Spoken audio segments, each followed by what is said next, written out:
Hi, it's Andy from Pure Yorkshire Honey. So we're on Boxing Day and it's our time to do our oxalic acid treatment to treat for any excessive Varroa mites that might still be in there.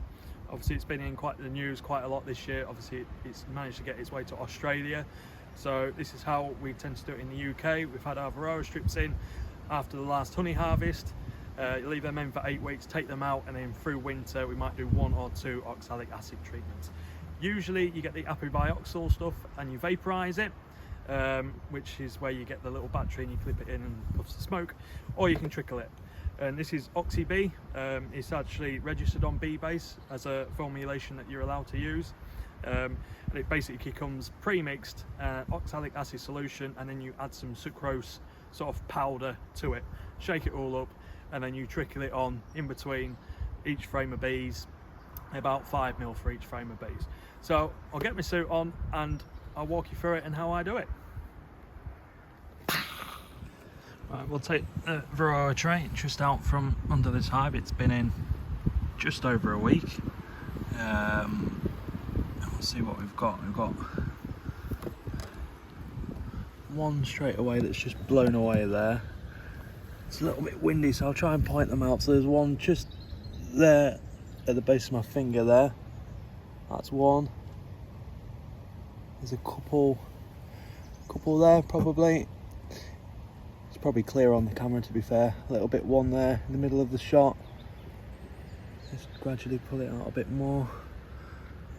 We've got one by itself there. That's a good one to see if we can get it to focus. You can see the legs and stuff on that on the camera. That's a good shot. So that's what you're looking for. When they're alive, they're very much sort of a reddish colour, but when they die, they're quite a dark colour. I always got told, you know, they're red, but when they die, obviously they sort of darken off slightly. So yeah, there's a slight drop in here, but not loads. But we're still going to treat with oxalic acid. Obviously it's a good sign with all the drop of the cappings. So we've got a live colony as well, which is obviously moving about. It has been quite mild. It's Boxing Day today, so just this last week it's been really mild.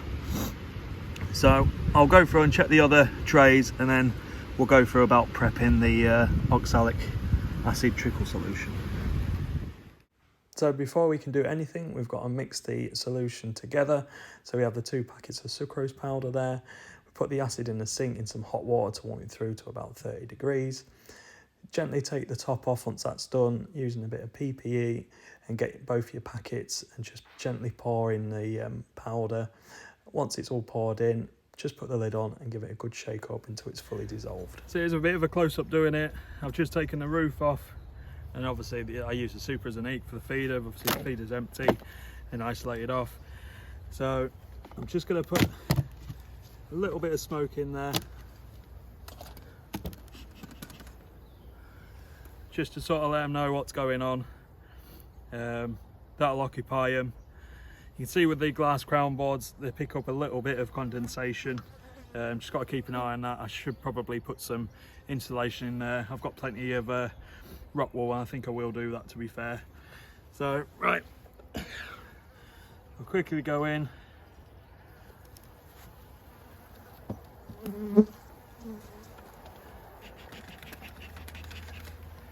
Give me a little bit of a smoke. That's what I'm doing here. I'm just gradually trickling 5mm of oxalic acid in between each frame of bees. They are spread across the whole sort of hive as well, which is really good to see in this time of year. The little bottle I'm using there I got from Thorns. It's a proper little trickle bottle. It's about £1 plus VAT. It has a little 5mm separate chamber. So as I trickle it down, I'm emptying the chamber, and then once I've come through, I tip it up, I fill the chamber up again, and then I go into the next seam. So I know I'm not going to overdose badly on any of the seams. It's just going to be 5mm per seam. Really good hives these.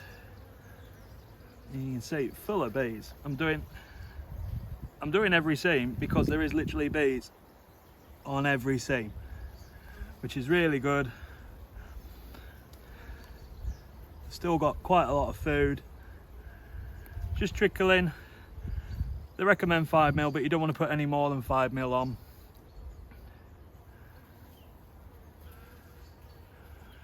like I say, I got this little measurer, if you like, from Thorns, and it's a bit like what you get in chainsaws when you're topping up your oil and stuff like that. So right, that's all done. Pop that there. Don't really need to give them a smoke. Let's get the crown board back on. And that's it, done. That's as long as what you need to be in. I've got some fondant I'm going to put on. So I got the big blocks of fondant, you know, the 12.5 kilo slabs, and I've just sort of cut out some good sections and put them into like a zip tie bag, freezer zip tie bag, just to divvy it up, because some of these colonies have still got a lot of stores in. This is pretty heavy, so I'm quite happy with what it's got in. So I'll cut a little hole in here, just pop it over the crown board. So I put fondant on all my colonies, just a bit of an insurance policy really. It's good that they have lots of stores, but for whatever reason, if they can't get to it or don't want to use it, they can't use it, they have the fondant there as a bit of a backup. So that's it for this video. I hope you enjoyed it. Please like and subscribe, and I hope it's made it clear how to sort of use the Oxybee as a bit of a trickle treatment. See you in the next one. Bye.